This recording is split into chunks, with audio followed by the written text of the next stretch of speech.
My name's Angelo, and welcome to We Want Picks. I'm going to break down the entire UFC 286 fight card, giving you my picks, my predictions, and my bets.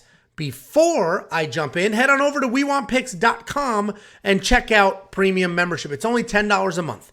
And for that $10, you're going to get all of our picks, all of our bets, all of our fantasy plays, a DraftKings optimizer, player pool rankings. You're going to get ownership projections for FanDuel and DraftKings. You're going to get prize picks plays, underdog fantasy plays. You're going to get raw notes. And now you're going to get detailed metrics and analytics. We have rolled out 38 columns of detailed information that will help you find your spots and place your own bets, make your own decisions, and decide on what your lineup is going to look like. All of this is available at WeWantPicks.com.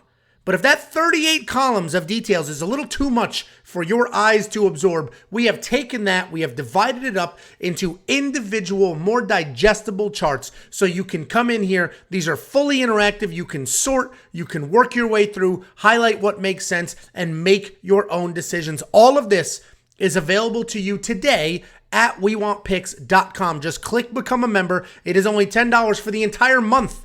Every single event in that month is included for that $10. And we have almost 2,000 of you taking advantage of everything that Premium has to offer today. And we still have the line movement tracker. This is your guys' favorite new addition. I think this was last month's rollout. This month's rollout was the detailed metrics. Next month, we have even more surprises for you. But anyway, we're going to keep adding more. We're going to keep building on that $10. It is already indisputably the best value in the market, but we're just going to keep building on that because we want to bury everybody that has anything to offer because we will offer more for less. WeWantPicks.com, only $10 a month. The line movement tracker is available for you, and it is a great way to spot trends. We're going to give you the opening odds, the current probability, and what that line movement is so you can hop on or hop off a train before it's too late. And if you want $50, I will give you $50. All you need to do is go to WeWantPicks.com/bets. Sign up with any one of our betting partners, make a deposit, and I will send you $50 as a thank you. That's WeWantPicks.com/bets. They're going to give me money. They're going to pay me. It's affiliate marketing. They're going to say, thank you, Angelo. You keep sending us quality players. Here's some money. And I'm going to take a piece of that money, and I'm going to give it back to you. Because without you, this doesn't work. And we are all in this together. You help me make money, I help give you some money back. WeWantPicks.com/bets. Sign up, make it a deposit. I will send you $50 as a thank you. And opening up UFC 286, or UFC London, as some people are calling it, is Chris Duncan versus Omar Morales. Chris Duncan is a heavy-handed, tough-as-nails fighter who is never out of a fight. He got a UFC call-up because of his wild come-from-behind victory over Charlie Campbell on the Contender Series, where this dude was on ice skates. He was 80% knocked out, but he kept coming forward, he kept swinging, and he got his own one-punch knockout. And that's not a unique position for him either. He has more than one fight where he has been dropped, recovered, and then came back to win. Style-wise, he's an accurate striker with really low hands, lots of power, and a willingness to bang. Omar Morales is a good kickboxer with really nice kicks and solid takedown defense at 63%. He's very strong and he likes to come forward. And he does this really well by ending all of his combinations with a forward step. And before you know it, he has walked you down to hold center or to get you against the cage. He doesn't have a ton of offensive takedowns in the UFC. I think he only has like 3. But he is at 100% takedown accuracy, and he may use that in this fight. He's coming off that loss to Uros Medic, where he was knocked down twice and KO'd in the second round. And this is a tricky fight because Omar will be the far more technical striker, but Chris is going to be the much more durable guy. And I think this looks something like Chris's previous fights, right? He's going to get dropped, he's going to recover, and he's going to manage to pull out a win. Omar has also been chinny as of late, and we've not really seen him be able to recover the way that we watched Chris recover. Anything can happen in this fight. I do like Chris here. I threw a half a unit money line to him at -108. So almost even money. I got Chris Duncan here. So we'll see how that plays out. I do expect that line to move. Premium members, that has been on the board for over a week now. So hopefully you're going to get some closing line value. If you're not a premium member, become one now. If you are a premium member, link your Discord. The very second we place bets, they go in that Discord, especially for pay-per-views. We're placing bets weeks in advance because those lines come out a lot earlier. Then we got Sam Patterson taking on Yanal Ashmoz. Sam Patterson is very tall, he's very long, and he is a striker. He's an insane 6'4". And while he doesn't really use his length very well for striking, he does use it really well on the ground. On his feet, he's got accurate boxing, and because he's so long, he can have some power as well. His takedown defense needs a lot of work, but as I mentioned, he uses his length well on the ground. He's constantly wrapping something up, looking for a submission. He's so freaking long. He's just literally doing whatever he wants in any position because he can grab anything.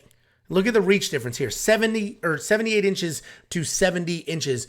Yanal Ashmoz is a well-rounded guy who does a great job adjusting in fights. He'll come out as a striker, he'll throw heavy, he'll work in spinning attacks, and then he'll adjust. He'll turn into a wrestler if he didn't have the success that he wanted to on his feet. He has a solid chin, a very solid base, and he can be heavy on top. And there's nothing like explicitly amazing about him, but he's strong, he's powerful, and he can grind wins out. I don't know why Sam is such a massive favorite here. And I watched about 5 or 6 of his fights, and he looked bad in almost all of them. For example, yes, he knocked out Felipe Silva, and it was early, but he got cracked hard more than once. And then he just caught Felipe when Felipe was charging in. And I watched that fight, and I was like, this dude is hittable. Then if you watch Sam versus Amir, he was taken down and rode out for 2 full rounds, just ragdolled, taken down. They did whatever he wanted to him for 2 rounds. He just could not defend a takedown to save his life. He does land big. He ends up getting a 10-8 in the 3rd round, which made it a draw. And my point overall here is that Sam Patterson has tools and he can be dangerous, but he is not the minus 270 favorite that the odds makers are telling you that he is. He can be taken down easily. And I think Yanal wins this fight. He hits hard. He has the wrestling. We know Sam cannot defend a takedown. So Yanal's the pick. I threw a quarter of a unit on him at plus 230. For me, that's $25. A unit for me is $100. So I threw $25 on him at plus 230. And what's funny, the odds do mess with your head. Because I genuinely think Yanal wins this fight. And if he was a minus 150 favorite, I'd probably put a unit and a half on him. But because I see such a massive underdog, I tell myself I must be missing something here. So then I curb my bet a little bit. So let me know in the comments. I'm always curious when I am this far off from the bookies what other people are thinking. I felt this way with Bruno Ferreira against Raul Rodriguez. I ended up being right. I forget who the huge underdog was the week before that. I ended up being right.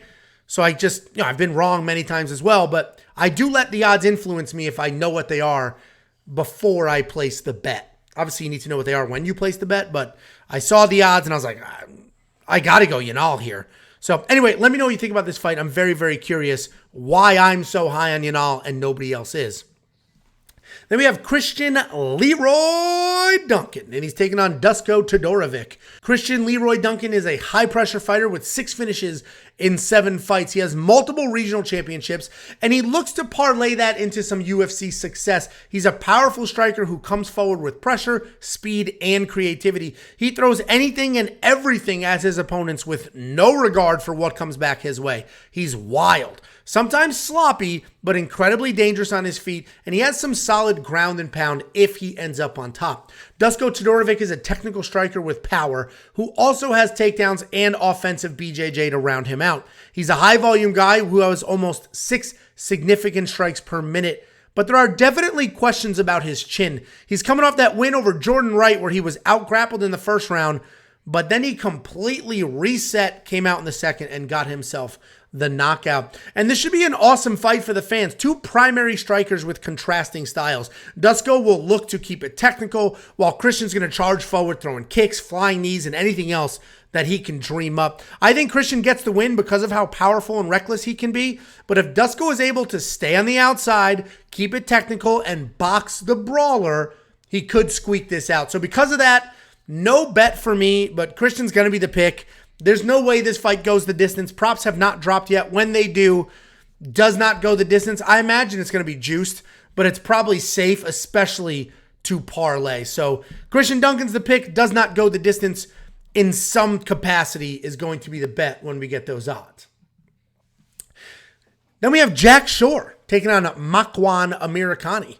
Jack Shore is a very good grappler who likes to move forward and is constantly looking for a takedown. Both his wrestling and his striking are just similar forward pressure style. He works in kicks really nicely, and he's all around a very solid fighter with a solid striking differential and more than 3 takedowns per fight on average. He's coming off that loss to Ricky Simone where he was the better striker, but he got clipped, dropped, and submitted. So you're going to see that he lost by submission. Don't think that he was just taken down easily and ragdolled and then submitted. He was dropped, which is not any better, but he was dropped and then pounced on. And the reason I say that is because he's fighting Makwan Amirkhani. Not a great striker, but is a stud grappler who averages more than 4 takedowns per fight. Even in his last 4 losses, he had a combined 16 takedowns.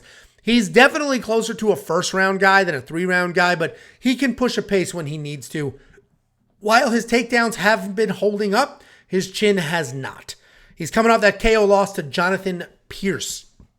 And you learn a lot about undefeated fighters when they come off of losses. Some of them just lose their swagger, they spiral, they never fully get back to where they were. Others regroup, learn from it, and come back better. I am hoping Jack Shore is the comeback better guy, and we're going to see. We're going to find out in this fight. This should be a perfect matchup for him. There's no danger on the feet. Makwan Amirkhani is not a dangerous guy on his feet. And Jack should be able to stay competitive in the wrestling. I like Jack Shore in this matchup, especially so close to home. So Jack Shore should absolutely get this done. I think the UFC has designed this matchup that way. Let's give Jack a win, get him back in the win column. Makwan is a competitive guy. He's going to come out. He's going to wrestle heavy. There is a world where Jack is held down the whole time, but even though he was dropped in that last fight, I think he showed that his striking is very, very good. He should be able to get rid of Makwan Amirkhani before the judges. Then we have Muhammad Mokaev, and he is taking on UFC newcomer Jafel Filho. Muhammad Mokaev is an incredible wrestler, and even though he's only listed as 8-0, he has an incredibly long and successful amateur career. He is a very dominant wrestler who has great grappling and an improving striking game as well. He has 3 fights in the UFC with 18 takedowns. He's coming off the submission win over Malcolm Gordon, where some holes were poked in his game. He was taken down. He was reversed. He seemed a bit sloppy, and you could argue that Muhammad Mokaev, while a very good hammer, not a great nail. Jafel Filho is a very fast-paced guy who will engage in a firefight or look to work takedowns. He can get wild with his striking, but he's fast and he does throw heat. His takedown defense is solid, and he has offensive takedowns of his own as well. He's mostly looking to strike with you, but if you pressure him, he actually does not like that. He's not a very good counter or defensive striker, so he's going to back up or he's going to come forward and look to clinch or look to get that takedown. Overall, he is a solid striker who can set a pace. Even though some of the wind has been taken out of Muhammad Mokaev's sails because of that last fight, he should get this done, right? As always, his wrestling pressure and pace will be the difference here. Eventually, we're going to find a spot to fade him, but this isn't it. Jafel's a striker who will be taken down and controlled if not submitted. So Muhammad Mokaev is the pick. I'm very confident there, but I will say Muhammad Mokaev is not as good as we thought he was based off of that last fight, but he's still much better than Jafel Filho. Hopefully that makes sense. Then we have Ultimate Fighter winner Juliana Miller taking on Veronica Macedo.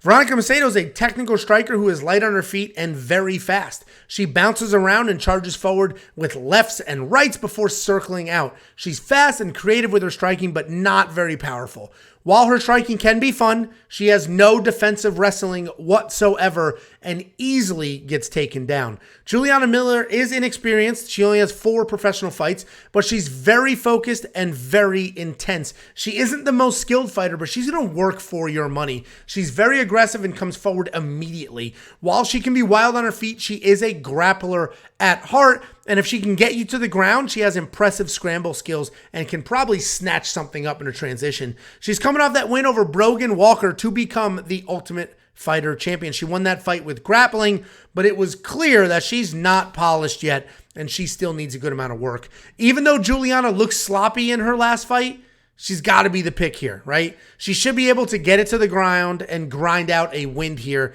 If this fight stays standing, Veronica is going to have a speed and technical advantage. We haven't seen Veronica fight in 3 years, so she could come out looking horrendous, or she could show up with some takedown defense and just steal this win as a sizable underdog. The pick's going to be Juliana Miller because she should be able to wrestle her way to a win, but Veronica is a very, very good striker who is much better than her 1-4 record in her last 5. And if she's going to beat anybody, it's going to be a UFC newcomer who only has 4 professional fights. So Juliana Miller is the pick. I am staying very far away from bets here. Then we have Jai Herbert taking on Ludovit Klein. And it's like, UFC must hate Jai Herbert. They're like, hey, you want to fight close to home? Great. Here's a really tough matchup. Do that in front of your friends and family. So Jai Herbert is a technical striker. He likes to keep the fight at range. He's got a ton of movement on his feet, and they're never planted for more than a half a second. He's always cutting angles, feinting, and moving from side to side. I would say that makes him an elusive target, but he does have a negative striking differential. He's coming off a bounce-back win over Kyle Nelson, where he successfully defended the takedowns, and he did put out some solid volume. Ludovit Klein's a very good striker. He's smooth, fast, and accurate. He does a really nice job keeping fights technical and hiding kicks behind his jab. He never throws anything lazy or gets out of position. Although he is a very good striker, we have seen him lean on his wrestling if he's losing those exchanges. He took down Mike Trezano 4 times in that fight, and even though he didn't get an official takedown on Devontae Smith, he had solid cage wrestling with almost 7 minutes of control. He's coming off that win over Mason Jones where he had a knockdown and 7 minutes of control time in that fight where he was a big underdog. Jai Herbert is always tricky to break down because he's very good, but he just seems to find a way to lose. He's going to have the size advantage, the power and reach advantage in this fight, but I think Ludovit's technical advantage is going to be the difference. He should be able to work into the range, light up Jai's legs, and that should be able to take away Jai's movement, and then Ludovit should be able to get it done. So Ludovit's going to be the pick here. He is going to be in enemy territory. If this gets to the scorecards, it's going to be interesting. But I like Ludovit Klein, and I like him to be technical. Bet Online has really cool prop bets. They usually drop them on the Fridays before fights for who's going to land more significant strikes in this fight. It's just who's going to land more. And then they have odds, obviously. I don't know what those are yet. We're not going to know till Friday, but I'm going to love Ludovit Klein to be the more there. He is more technical. He puts up higher volume, and he stays in your face, and Jai Herbert is hittable. So I like Ludovit to close the distance, touch, touch, touch. And even if he loses the fights, I think I'm going to bet on that more significant strikes landed. Make sure you are a premium member, and make sure you link your Discord, because the second I place that bet, I will put it in the Discord so you'll get the alert to your phone, and it'll also be on the website for premium members there. So $10 a month, you're going to get access to all of our picks, all of our bets, the DraftKings Optimizer, all of the incredible data and analytics we have now added to the site, all of that for $10 a month. There is nobody out there competing at that price point, just nobody. There's people selling the spreadsheet for $10. Well, I'm giving you that with everything else for $10, including the Optimizer, which in and of itself is worth far more. WeOwnPicks.com. At the top, click Become a Member. It is only $10 a month, but more importantly, link the freaking Discord. You will get alerts to your phone the very second that we place bets. I'm always putting out these betting videos, and I'm showing you what we got the bet at and what the line is now, and it's never the same. But premium members get the alerts, and they see that, and they if they want to tail. I don't recommend people blindly tailing, but if you like a bet, you like the odds, you hit it, make sure you have your notifications turned on and your Discord linked. Then we have Jennifer Maia taking on Casey O'Neill, who's coming back after about a year away. Jennifer Maia is a well-rounded fighter with good BJJ, just okay wrestling, but solid boxing. She's a decision fighter, but she does push a pace, and she does look for finishes. She's incredibly tough, solid everywhere, and a great measuring stick for divisional talent. She's coming off that win over Marina Moroz, where her strikes had power, they did damage, and they landed whenever she wanted them to. She's taking on Casey O'Neill, and at her core, Casey O'Neill is a Muay Thai striker. She's got solid elbows. She's willing to brawl. She gets in the firefights, but she can wrestle as well. She's got 8 takedowns in the UFC. Her jiu-jitsu is lacking a little bit, and her takedown defense was exposed in her last fight, but she is coming off that split decision win over Roxanne Modafferi, where she landed 230 strikes, but she did go 0 for 2 on takedowns, and she was taken down herself twice. This should be a Casey O'Neill special. She should be able to come forward, keep up the volume, and then wrestle. If I didn't see the Roxanne Modafferi fight, then I would legit bet everything on Casey here, and I would throw her in the safety parlay. But I did watch that Roxanne Modafferi fight, and watching her not get takedowns, watching her get taken down, does worry me that this could stay on its feet. And if this stays on its feet, Casey should still have a striking advantage, but Maia's hands looked great in her last fight, and I don't want to find out how good Casey's striking actually is or is not. Casey's going to be the pick, but I'm definitely hoping she has more successful grappling entries in this fight than she did in her last fight. Hopefully that year away was to button some of those things up, because Jennifer Maia, while she is only 2-3 in her last 5, is not an easy outing for anybody. Casey O'Neill's the pick. I'm staying away with bets for now. We'll see what happens as the fight gets closer, as some props drop, but this is not as cut and dry as these odds are going to make you think. Then we have Jake Hadley taking on Malcolm Gordon. Jake Hadley's a well-rounded guy. He's got solid boxing and timing on his feet, with decent takedowns and aggressive BJJ on the ground. Hadley's a very good fighter with titles in multiple regional promotions. He can strike, he can grapple, and he can stick to a high-pace 15-minute fight. He's coming off that win over Carlos Candelario, where he had a close first round. He wore all that damage on his face because he's pale like Jacob. He was taken down, but then he threw up a triangle and had some solid elbows for a slick finish. So you're going to see you're going to see a quick finish for Jake Hadley in that fight, but it had its moments, and he wore that damage. Malcolm Gordon is a BJJ black belt with decent striking. He has a really high striking guard, and he likes to come forward, which in the past has opened him up to be taken down. But ultimately, that's fine, because he wants to be on the ground. He averages almost 2 takedowns per fight, but has a low 30% takedown accuracy. Because of his chin, his path to most fights is on the ground. He's coming off that loss to Muhammad Mokaev, where despite giving up 6 takedowns, he managed to get a sweep, get his own slam takedown, and just show the world how tough he actually is. I think Malcolm Gordon won a lot of people over in that last fight, right? He was supposed to get absolutely mauled, but instead he hung tough. He made Muhammad Mokaev work for it. Jake Hadley is not Mokaev, especially not in the wrestling department, but I still think he can get the takedowns. And even without the takedowns, his hands are solid enough to win the exchanges, and his BJJ is good enough to keep him out of trouble. Hadley's going to be the pick here. I think he's probably safe to bet on. But again, if you go back and watch that Carlos Candelario fight, it was a close first round. He wore the damage, was taken down in the second, and got it done. So he should be able to get this done, but we're going to find out. I don't have any bets on him, but I know a lot of people are going to. Then we have Gunnar Nelson taking on Bryan Barberena. They love to bring Gunnar Nelson just out of nowhere and just throw him on a random London card.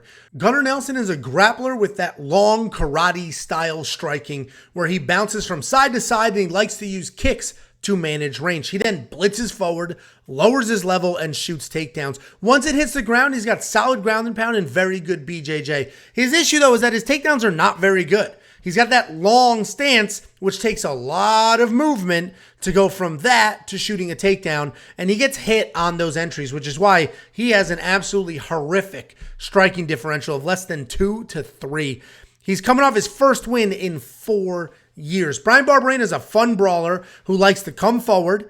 He has a good gas tank. He's a busy striker. He's not very technical, but he's got that gas. He's got that pressure that'll just sort of close up any of those technical holes. He has decent wrestling and grappling, but he almost never uses it. What makes him so fun to watch is that his entire game plan is get hit in the face and then hit your opponent. He's coming off that loss to Rafael Dos Anjos, where he was taken down 4 times before being submitted.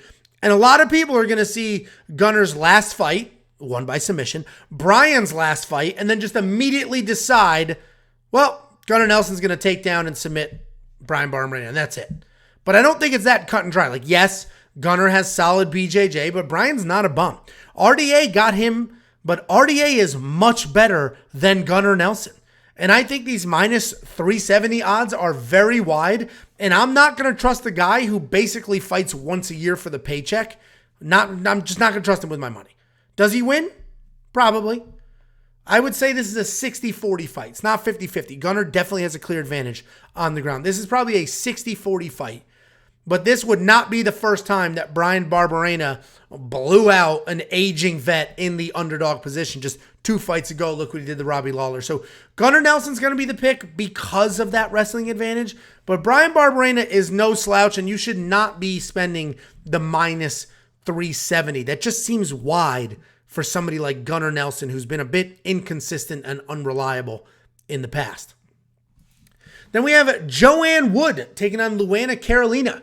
Joanne Wood, you know her as JJ Calderwood, is a technical striker with solid kicks and solid pressure. She mixes up her techniques really well with knees, elbows, kicks, and punches. And when she decides to grapple, she has decent takedowns and defense. She likes to dictate the pace and has a solid volume with an impressive striking differential of almost 7-5. That's even more impressive if you look at her opponents.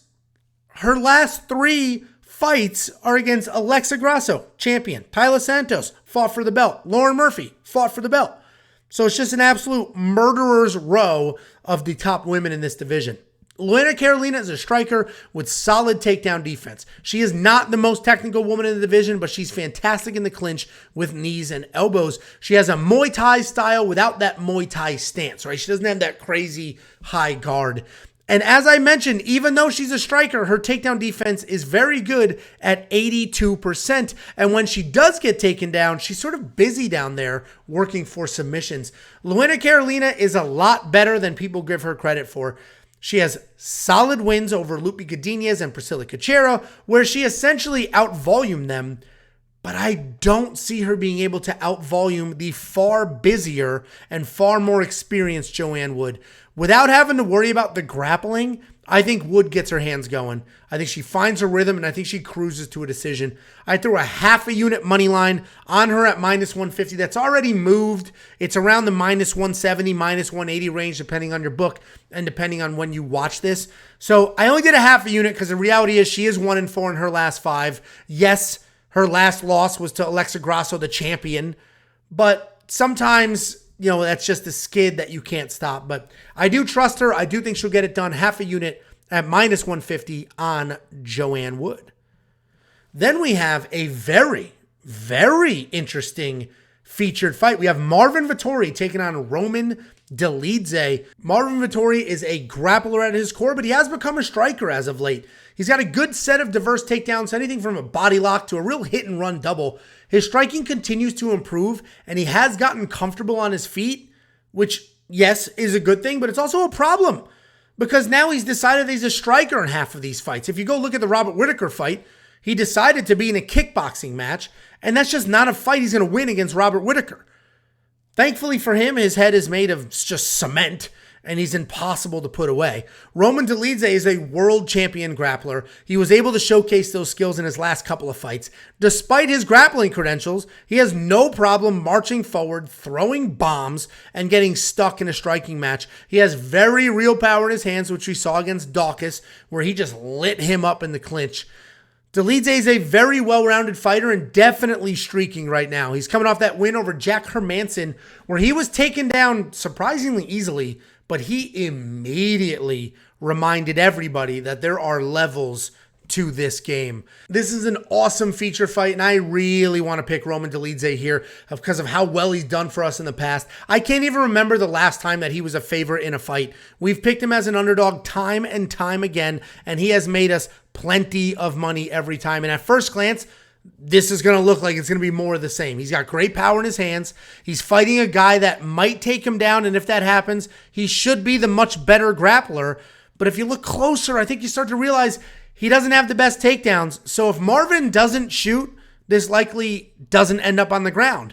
Then if it's a kickboxing match, he's absolutely going to have the power advantage, but that's not going to matter because Marvin Vettori's head is not human. He's not a human being. This dude can get hit with whatever and it doesn't matter. So then he's in a kickboxing match with somebody who has higher volume, much better cardio, and a head that doesn't matter if you hit it. And Roman does tend to fade. I think ultimately the cardio might be an issue here. So Marvin's going to be the pick, but these odds are far too wide. And I'm likely going to bet on Roman Dolidze inside the distance, decision, no action, because of how dangerous and how tough he is. So I think Roman's probably going to lose because of his cardio.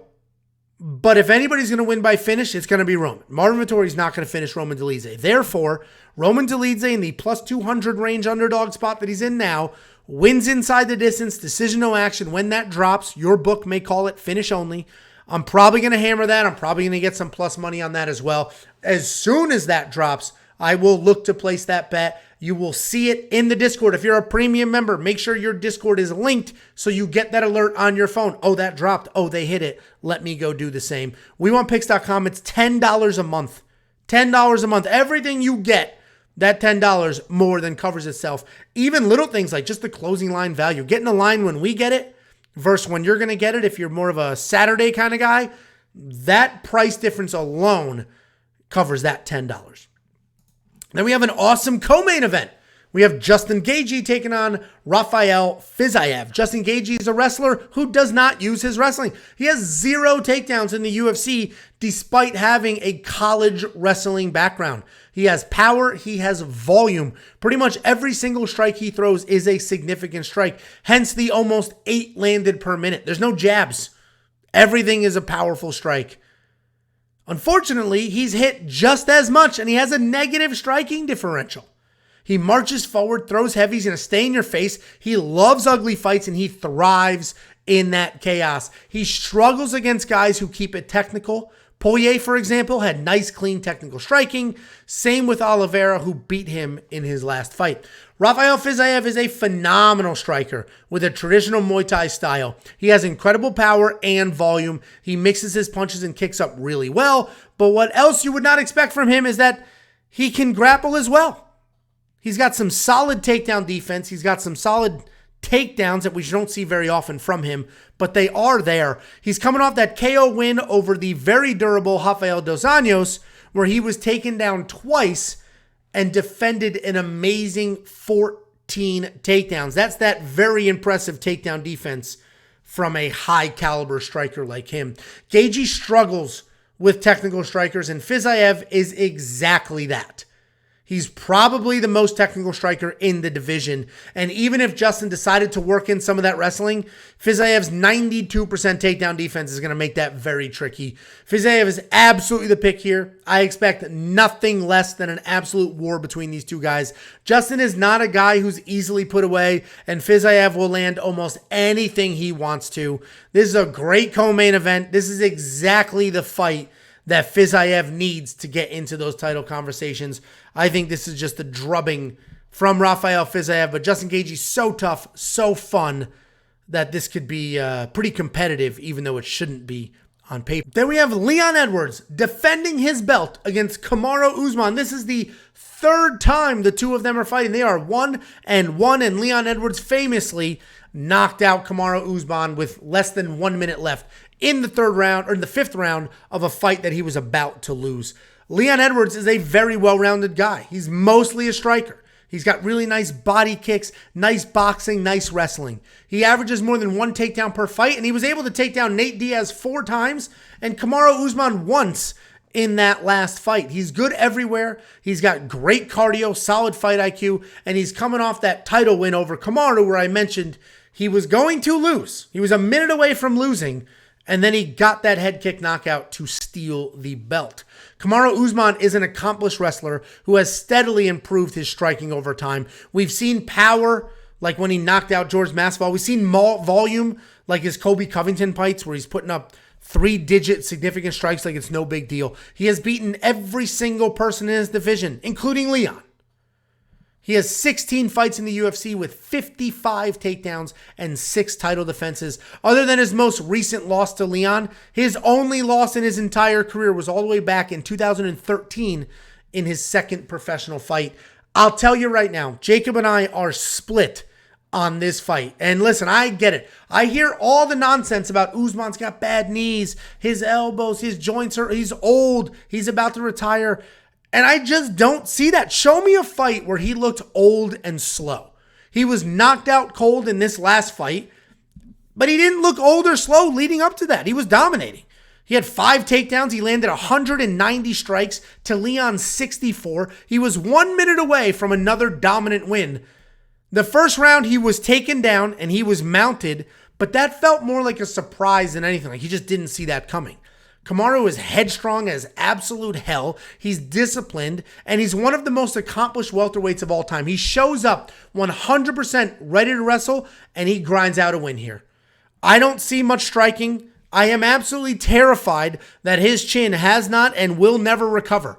We have seen it many, many times before where somebody who had a decent chin, the chin goes and it just never comes back. I am worried that that could be the case here, and he is going to have to fight a perfect fight for 25 minutes so that we don't find out what his chin looks like. But I think Usman's going to wrestle hard, and I think he's going to get it done. The other narrative, you're going to hear this from Jacob, is the elevation. Leon was getting dominated for 4 rounds because of the elevation. I think that's nonsense. Am I going to spend the minus 240 on Usman? No, I'm not. I do think he wins. I'm going to sit back. I'm going to relax. I'm going to enjoy the fight. And the only reason I'm not spending the minus 240 on Usman is because I don't know about the chin. If he was submitted, I would spend it. But he was out cold, and things are weird. It's weird how those recover, how they don't recover, what somebody's going to look like after that. When Amanda Nunes lost her belt, she came back. She was still a big favorite, but the number was relatively low. And I was like, this is the cheapest you're ever going to see her again. That should be the narrative with Usman because of the way he lost. It was a one kick. He was well on his way to winning that fight. You're getting him at a discount at minus 240 because he was not minus 240 in the last fight. I just don't know if that chin recovered, so I'm not going to spend that money, but I do think he gets it done. Jacob has an absolutely absurd bet on Leon Edwards. Check that out if you're a premium member. It's been sitting there. I do not recommend you tail it. I do not recommend that, but go check that out because it is a wild one. Guys, don't forget, become a premium. It's $10 a month. It is $10. Even if you don't bet and you just want to show support for the channel, $10 a month. But we do continue to improve the premium experience. We have added metrics and analytics. So if you don't even care about my insight or care about my picks or bets, you can make your own. And we're giving you 38 columns of detailed metrics to help you make up your mind, help you make decisions, and help you find those spots. That's all available at WeWantPicks.com.